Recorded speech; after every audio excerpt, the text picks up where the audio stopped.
Assalamualaikum warahmatullahi wabarakatuh. Hamdan wa syukran liman qala fi kitabihil karim wa huwa astaqul qailin. A'udzu billahi minasyaitonir rajim. Bismillahirrahmanirrahim. Famadza ba'dal haqqi illad dhalal. Wa qala aidan ma farratna fil kitabi min syai'. Shadaqallahu azim, amma ba'du. Hadirin ma'asyiral muslimin hafizakumullah. Malam ini akan kami bacakan bab finnahyi anil bid'ai wal muhdasatil umuri. Bab menjelaskan tentang larangan bid'ah dan mengada-adakan satu urusan. Bab ini sangat populer, yaitu tentang bid'ah. Karena memang saat ini di mana-mana itu ada sekelompok umat Islam yang tukang menuduh bid'ah kelompok lain. Pokoknya kalau tidak sama dengan dia bid'ah gitu. Maka kata-kata bid'ah ini akhir-akhir ini sangat populer. Bid'ah sendiri secara harfiah maknanya adalah sesuatu yang baru, sesuatu yang sebelumnya tidak ada kemudian ada, itu namanya bid'ah. Sementara Allah sendiri itu juga maha bid'ah, karena Allah itu badi'us samawati wal ard. Allah lah zat yang mengadakan langit dan bumi. Dulunya langit dan bumi itu tidak ada, kemudian Allah adakan. Nah, ketika Allah mengadakan bumi dan langit itu juga melakukan perbuatan bid'ah.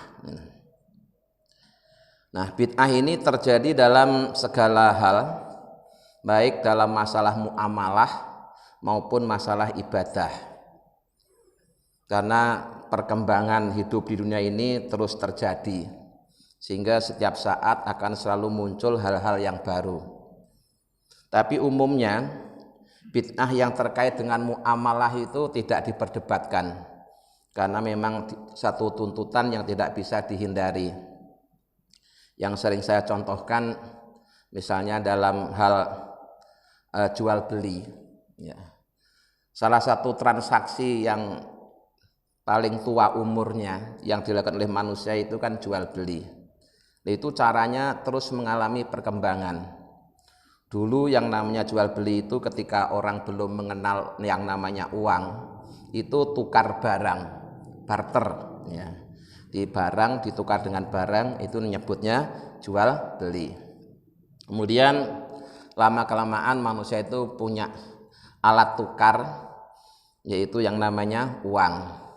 Uangnya pun juga waktu itu masih dalam bentuk benda yang sangat berharga, emas atau perak, sehingga barang ditukar dengan emas atau perak.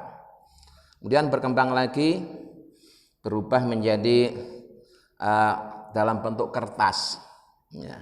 Barang dibeli dengan uang kertas. Terus berkembang lagi, sekarang uangnya saja diperjualbelikan. Itu bid'ah dalam masalah muamalah. Di alat tukarnya mengalami perubahan. Dan juga untuk hal-hal yang lain. Yang jelas setiap muamalah itu selalu tidak bisa menghindari yang namanya bid'ah. Dan itu tidak pernah diperdebatkan karena satu tuntutan zaman. Yang sering diperdebatkan adalah bid'ah dalam masalah ibadah. Nah, ibadah itu sendiri pun juga dikelompokkan ada dua macam. Ada ibadah mahdhah, ada ibadah ghairu mahdhah. Ibadah mahdhah itu maknanya ibadah yang murni. Maknanya murni itu ibadah yang perintahnya jelas, tata cara pelaksanaannya pun juga sudah jelas, sehingga tidak bisa diubah, sepanjang masa akan tetap.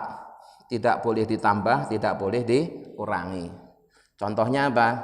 Melaksanakan rukun Islam yang 5. Itu sudah baku itu. Tidak bisa ditambah, tidak bisa dikurangi. Caranya juga tidak bisa diubah. Nah, yang kedua adalah ibadah ghairu mahdhah. Ibadah ghairu mahdhah itu satu jenis ibadah yang perintahnya ada, baik dalam Al-Quran maupun hadis. Itu ada, jelas ada perintahnya. Akan tetapi teknik pelaksanaannya dan waktu pelaksanaannya itu tidak ditentukan. Ya, di perintahnya ada sahih dalam Al-Qur'an maupun hadis, tapi cara pelaksanaannya, tempat pelaksanaannya, dan kapan melaksanakannya itu tidak ditentukan. Sehingga manusia boleh memilih, boleh berkreasi. Ya. Kalau zakat itu termasuk mahdoh, sudah jelas benda apa yang wajib dikeluarkan zakatnya, aturannya berapa persen yang harus dibayarkan, diberikan kepada siapa, itu semuanya sudah jelas. Tapi kalau sodakoh, ya, di luar zakat itu bebas, kapan saja, di mana saja, kepada siapa saja, seberapa saja, dalam bentuk apa saja. Nah, jadi ibadah-ibadah yang ghairu mahdhah itu jumlahnya sangat banyak, termasuk zikir. Ya. Perintah zikir dalam Al-Quran itu banyak sekali, dalam hadis juga banyak. Tapi kapan kita harus berzikir?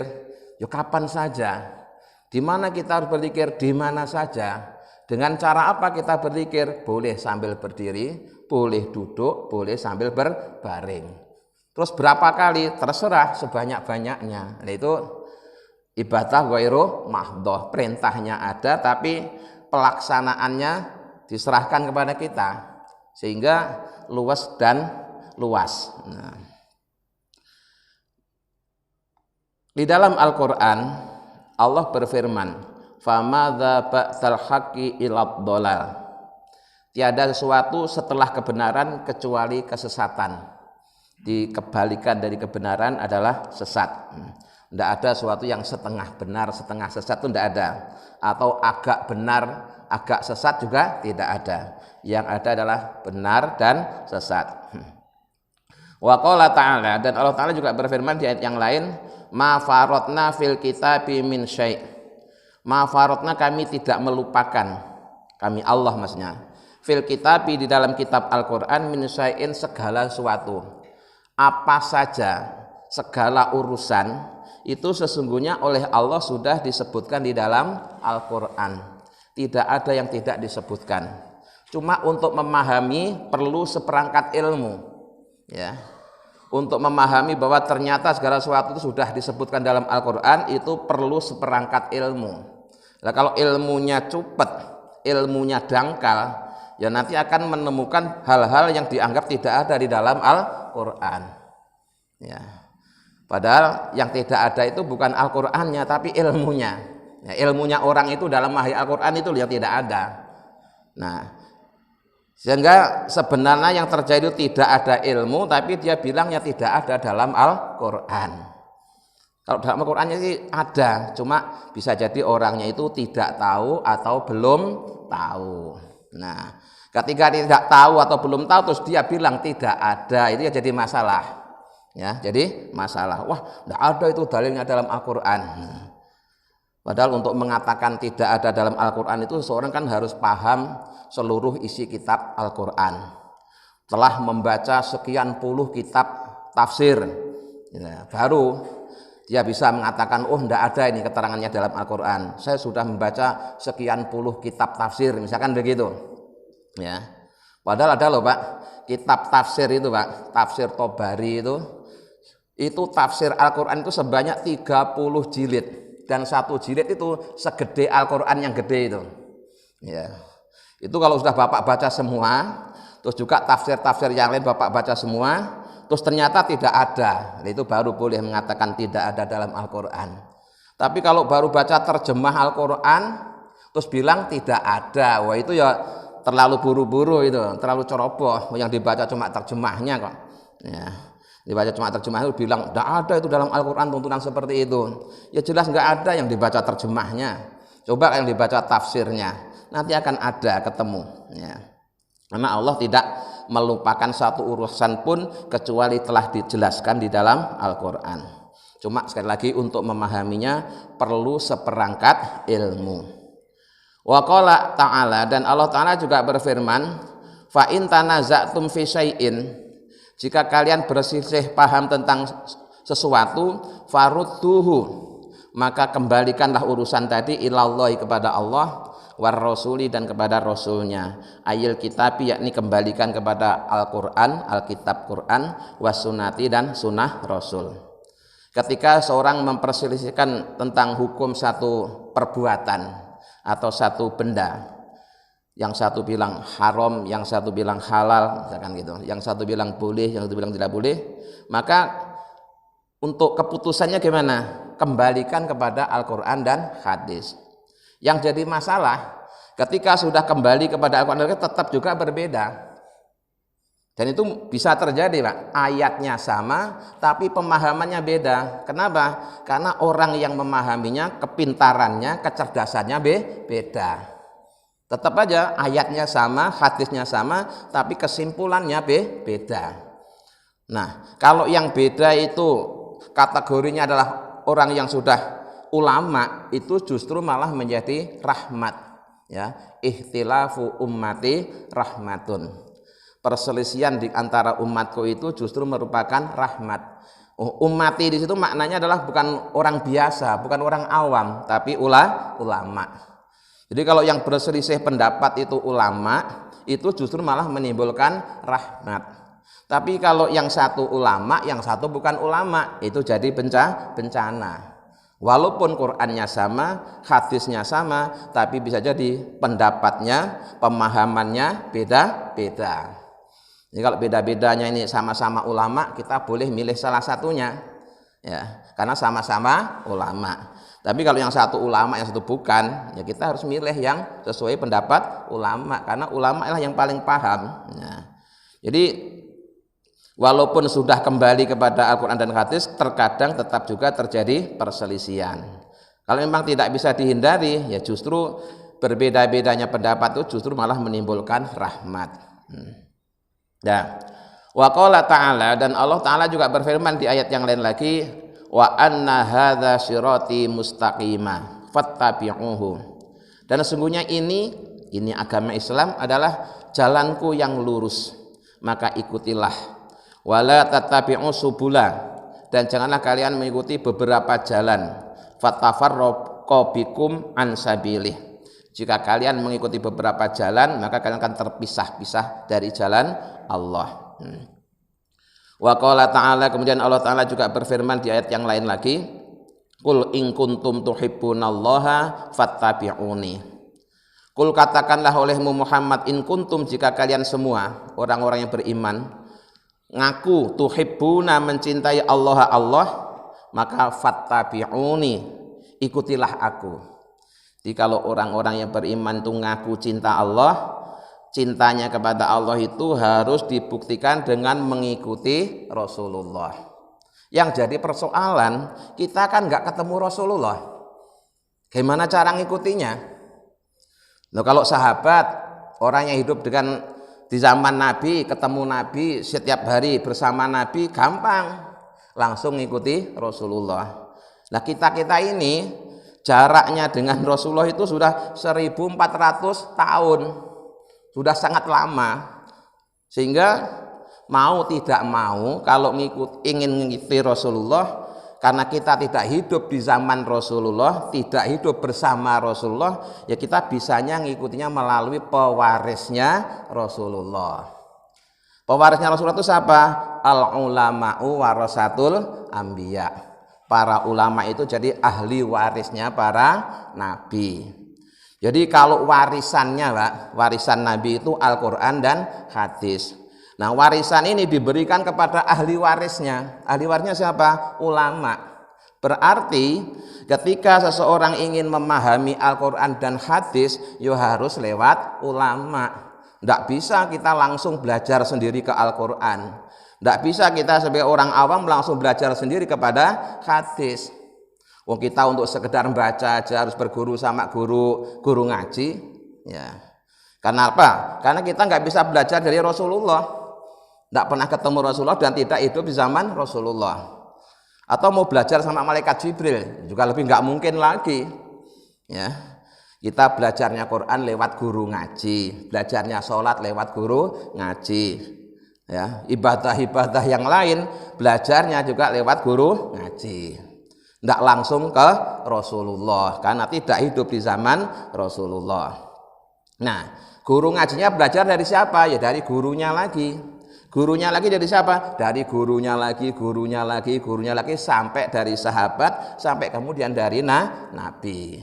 Maka cari guru yang ada sanadnya. Cari guru yang ada mata rantainya nyambung sampai ke Rasulullah. Ya. Jadi tidak sembarangan, ya.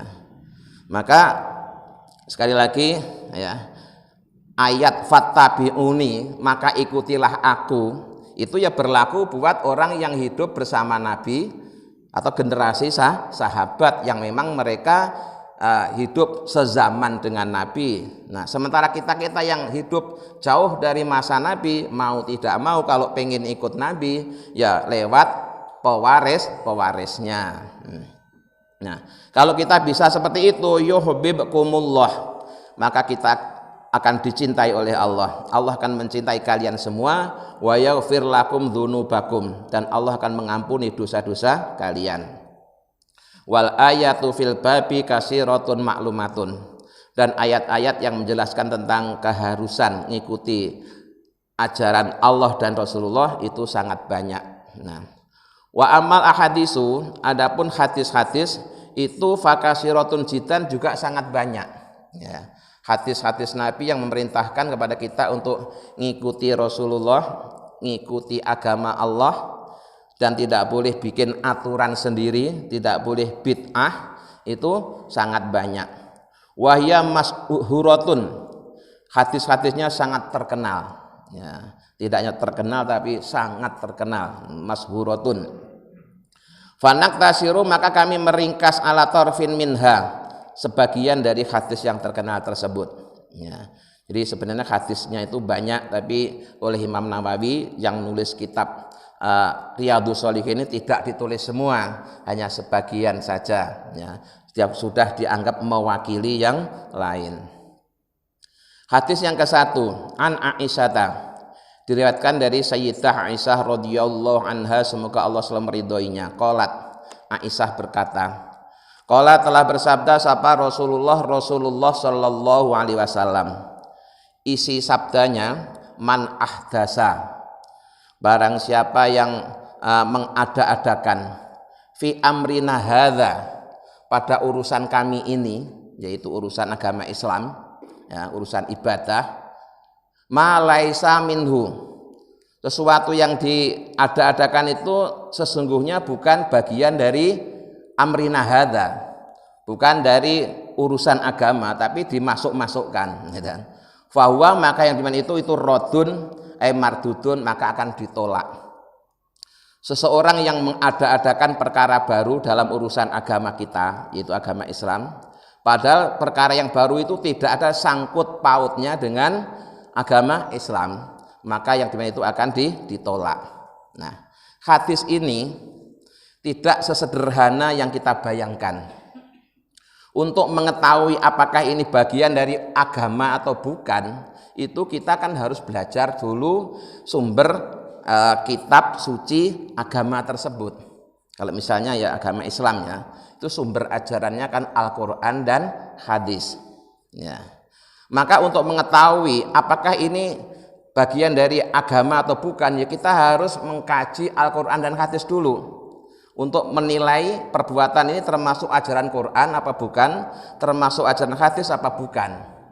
Jadi tidak gampang untuk menvonis satu perbuatan bahwa ini bagian dari agama, ini bukan. Itu enggak gampang. Kenapa? Kita terlebih dahulu harus mengetahui urusan agama, ya. Nah, urusan agama itu adanya di dalam Al-Quran dan hadis. Tadi di awal sudah saya singgung, ketika seorang ingin memahami Al-Quran, tidak cukup hanya baca terjemah, ya, tapi harus baca sekian puluh macam kitab tafsir, ya. Harus membaca sekian macam kitab hadis. Nah, kalau itu semuanya sudah dibaca, sudah dipelajari, baru kita bisa menilai, oh ini bagian tuntunan agama, ini bukan, gitu, ya. Maka Imam Ahmad bin Hambal itu pernah ditanya, ya, kapan seseorang itu boleh menentukan ini halal, ini haram, artinya boleh menentukan hukum. Itu kata Imam Ahmad bin Hanbal, beliau menjawab minimal kamu hafal 400.000 hadis, minimal ya 400.000 hadis, baru kamu bisa menentukan ini halal, ini haram, ini hadisnya gitu. Nah harus begitu. Nah kalau cuma hafal satu hadis langsung dipakai untuk menghukumi segala urusan, itu bahaya sekali. Maka hadis ini Pak ya, hadis man ahdasa fi amrina hadza ma laisa minhu fahuwa radd, ini hadis yang sangat populer karena dipakai oleh kelompok penuduh bid'ah untuk memberantas segala macam urusan. Jadi mereka memfungsikan hadis ini itu seperti kunci Inggris ya. Kunci Inggris itu satu untuk segala ukuran. Jadi mereka ngajinya cuma satu hadis ini Pak, tapi setiap melihat sesuatu, ya kan lihat ada orang baca Yasin, bid'ah, nah, terus pakai hadis ini. Ada orang tahlilan, bid'ah, pakai hadis ini, gitu. Ada orang sholawatan, bid'ah, pakai hadis ini. Gitu. Jadi hadis ini tuh, ya tadi difungsikan seperti kunci Inggris, ya. Satu hadis, tapi dipakai untuk menolak hadis-hadis yang lain. Itu sungguh tindakan yang tidak benar, sungguh ceroboh dan bodoh. Ya, jadi tidak segampang itu. Ya. Jadi untuk mengetahui apakah urusan yang baru ini bagian dari agama atau bukan, seseorang tidak gampang-gampang menuduh, tapi harus belajar dulu. Ya, agama itu dipelajari dulu, sumber hukumnya Al-Quran dan hadis dipelajari semua. Ya, kitab-kitab tafsir dibaca, sarah-sarah kitab hadis dibaca, baru boleh dia ngambil kesimpulan. Kalau belum, hanya sekedar baca Quran terjemah, hanya sekedar baca ringkasan hadis Bukhari Muslim yang isinya nggak lebih dari 1000 hadis, terus kemudian langsung menolak hadis-hadis yang lain, wah itu ya bahaya sekali, nggak boleh seperti itu ya. Jadi hadis ini tampaknya sederhana, tapi tidak sederhana yang kita bayangkan, karena untuk menilai ini perbuatan termasuk bid'ah atau bukan, kita harus dulu melihat dalil-dalil yang ada dalam Al-Quran maupun hadis. Nah, wa fi riwayatin li muslimin, dalam riwayat yang ditulis oleh Imam Muslim ya, hadisnya man amila amalan, barang siapa yang berbuat satu perbuatan laisa alaihi amruna, yang amalan tadi bukan termasuk urusan kita, fahuwa raddun, maka amalan seperti itu juga akan ditolak. Bukan bagian agama kok dimasuk-masukkan ke dalam agama. Nah, untuk mengetahui ini bukan agama atau bagian dari agama, ya harus belajar dulu tentang agama. Nah, kalau agama aja belum dipelajari kok udah langsung mengatakan ini bukan bagian agama, ini tidak ada dalilnya. Bukan tidak ada, bisa jadi kamu belum tahu. Bukan tidak ada, bisa jadi kamu belum tahu. Kalau pengen tahu, ngaji dulu. Nah, lalu kalau ada pertanyaan, bagaimana dengan tradisi amalan yang sudah kita amalkan di Masjid Al-Furqon ini? Saya berani jamin ada dalilnya, dan saya tahu dalilnya, juga punya kitabnya. Ya, maka Bapak Ibu yang biasa ikut tidak usah ragu, tidak usah ragu. Tradisi-tradisi yang sudah kita amalkan di masjid ini, ya, itu saya jamin ada dalilnya. Ya, saya tahu dalilnya, punya kitabnya. Jadi kalau ada yang pengen tahu, nanti tak tunjukin kitabnya, tak suruh baca sendiri. Itu aja ya. Jadi nggak usah ragu. Ya, saya jamin. Saya sebelum mengamalkan itu pasti saya pelajari dulu, Pak. Saya tanyakan dulu, saya berguru dulu. Ya. Sehingga saya berani tanggung jawab apa yang kita lakukan di sini, ya, itu ada dalilnya, baik Al-Quran maupun hadis. Ya. Saya juga tahu dan punya. Kurang apa lagi? Ya. Tahu. Ada, tahu, punya, udah. Ya, kalau masih ragu lagi ya enggak usah ikut, gitu aja. Ya, kalau masih ragu juga enggak usah ikut, gitu aja. Nah, wa an Jabirin, dan diriwayatkan dari Jabir, ini hadis yang kedua, radhiyallahu anhu, semoga Allah meridhoinya. Qala, Jabir meriwayatkan, karena adalah sapa Rasulullah SAW idza khotoba, bila beliau berkhutbah, ihmarrat ainahu, maka merahlah kedua mata beliau. Di sahabat Jabir, ini termasuk sahabat papan atas, meriwayatkan Rasulullah itu kalau khutbah, Pak, khutbah Jumat, ya, itu sampai kedua matanya itu tampak memerah. Beda dengan kalau nasihat di luar khutbah. Ya. Kalau di luar khutbah Rasulullah ramah, senyum gitu. Tapi kalau khutbah Jumat itu Rasulullah memang beda penampilannya itu. Orang dengar itu pasti takut, matanya sampai merah. Wa ala sautuhu, suaranya keras. Ya, matanya merah, suaranya keras. Wastadza ghadabuhu, kalau marah juga tampak tegas. Hatta ka'annahu mungdiru jaisin. Rasulullah itu kalau khutbah seakan-akan seperti seorang panglima perang yang sedang memotivasi prajuritnya. Ya. Kalau panglima ngasih motivasi kepada prajurit itu kelemar gitu kan ya enggak semangat ya. Ya harus tegas, semangat ya. Yaqulu, beliau bersabda, sabbahakum wa masakum. Waspadalah di saat pagi dan di saat sore. Wa yaqulu, kemudian beliau bersabda, bu'istu, aku diutus, ana ya aku, wasaatu dan kiamat itu kahata ini, seperti dua hal ini. Wa yakrinu baita usbu'aihi as-sababati wal wusta. Rasulullah menjelaskan dalam salah satu khutbahnya, karena beliau adalah rasul terakhir ya, nabi akhir zaman, maka beliau mengatakan antara masa diutusku dengan terjadinya kiamat itu cuma bagikan dua jari yang berjejer ya, jari telunjuk dan jari tengah, sangat dekat ya, sangat dekat. Tapi dekatnya ini juga jangan dihitung 5 tahun lagi, 10 tahun lagi, jangan gitu Pak ya. Dekatnya ini ya yang jelas memang kiamat semakin dekat, nggak mungkin semakin jauh gitu ya. Yang jelas semakin dekat, tapi dekatnya ini jangan dibayangkan tinggal berapa tahun lagi gitu ya. Tetap kapan terjadinya yang tahu hanya Allah. Walaupun Rasulullah bilang dekat, bagaikan dekatnya dua jari, jari telunjuk dan jari tengah, tapi kayaknya kalau kita itu enggak menangi kayak kita ini ya, kayaknya enggak menangi. Kenapa? Di hadis yang lain itu, kalau di dunia ini masih ada orang menyebut nama Allah, itu jaraknya dengan orang terakhir menyebut nama Allah dengan kiamat itu masih 500 tahun ya, masih 500 tahun. Nah akhir-akhir ini juga banyak itu ceramah-ceramah yang nakut-nakutin orang seakan-akan kiamat sebentar lagi. Misalnya kayak kemarin katanya kiamat 2012, wah geger ya, sampai persiapan macam-macam, ternyata panitianya belum siap, nggak jadi ya. Panitia terus ada lagi isu 2020 nggak jadi lagi, banyak kan ya, berulang kali ada isu kiamat mau terjadi ternyata belum saatnya.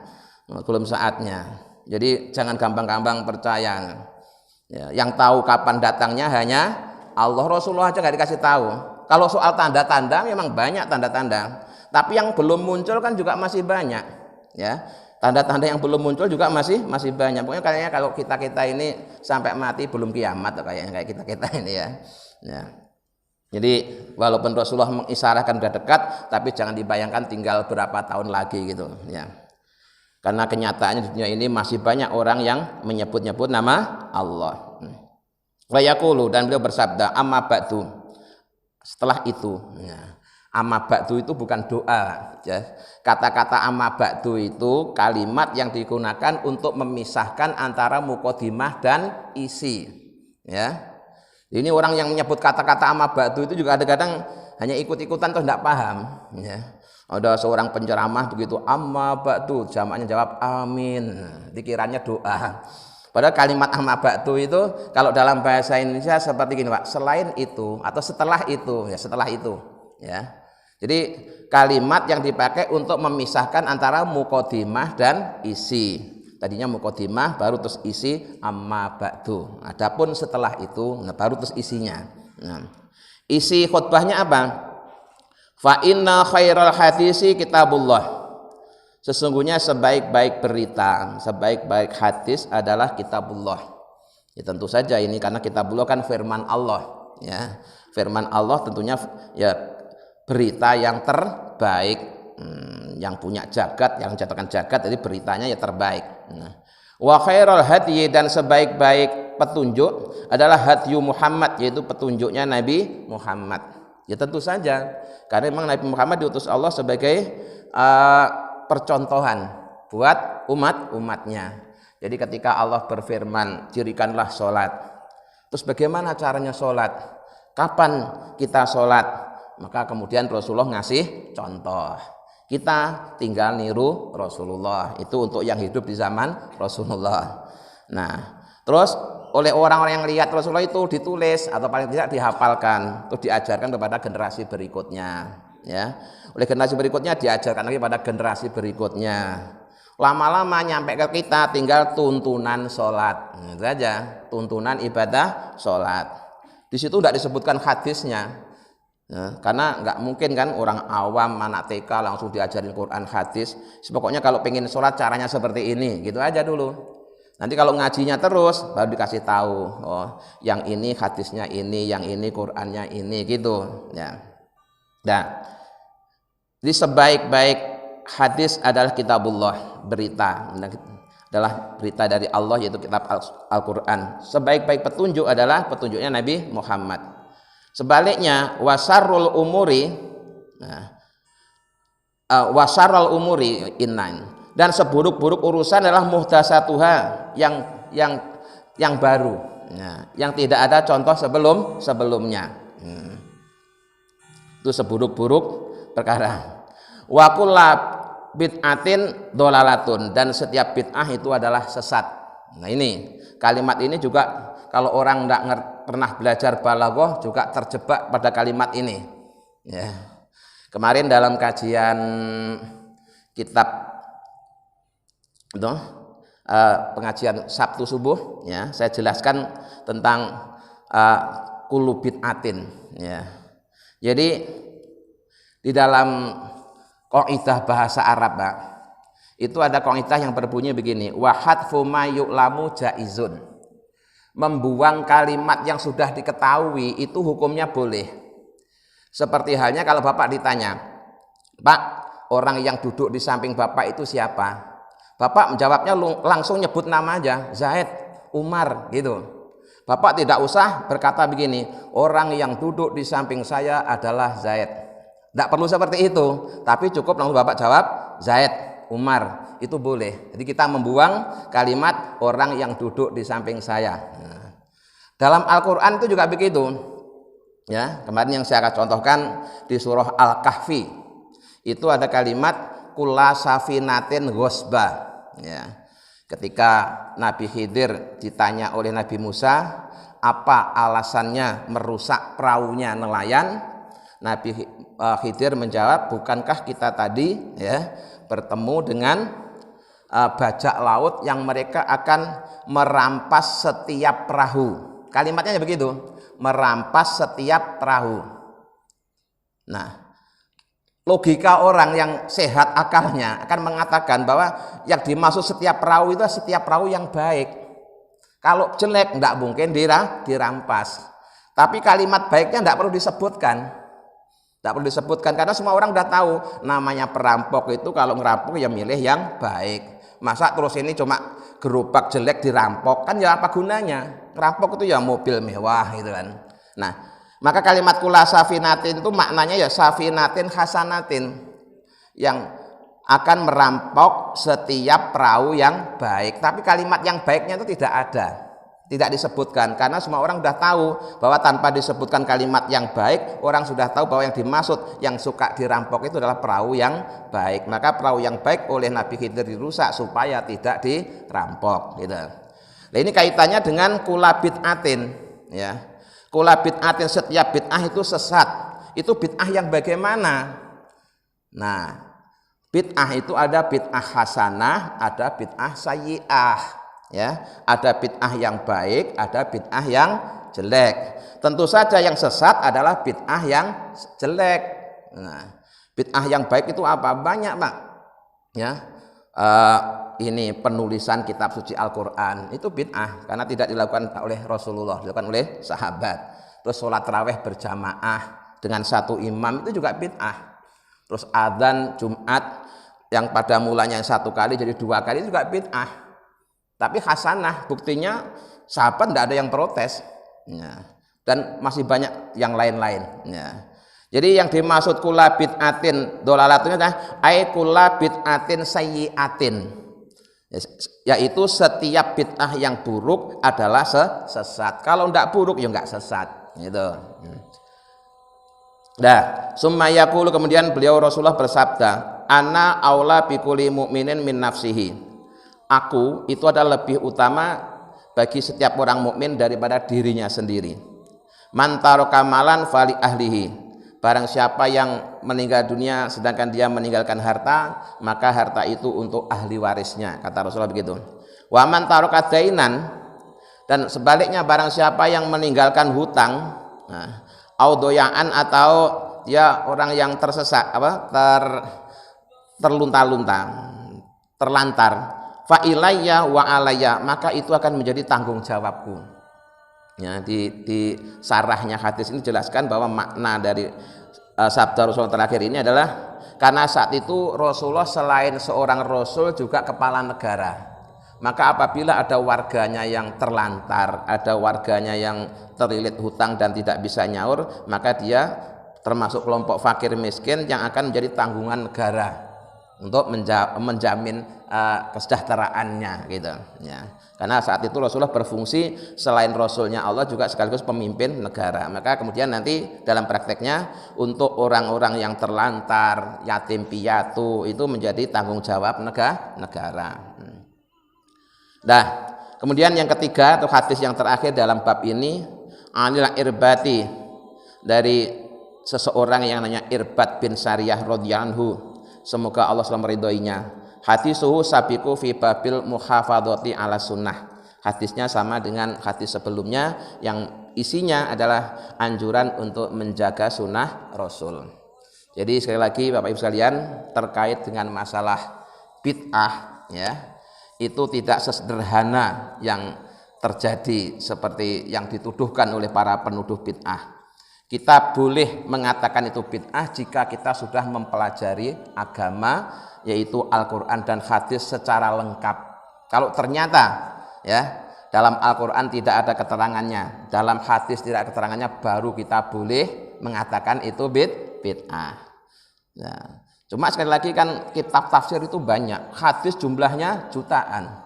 Nah, kalau itu belum dibaca terus tiba-tiba setiap kali yang beda dengan kita langsung kita tuduh bid'ah, itu ceroboh, itu bahaya, itu ya bahaya. Apalagi kemudian kalau kemudian langsung pukul rata semua bid'ah adalah sesat, itu tambah parah lagi. Kalau yang sesat itulah bid'ah yang sayyi'ah, adapun bid'ah yang hasanah ya tidak sesat.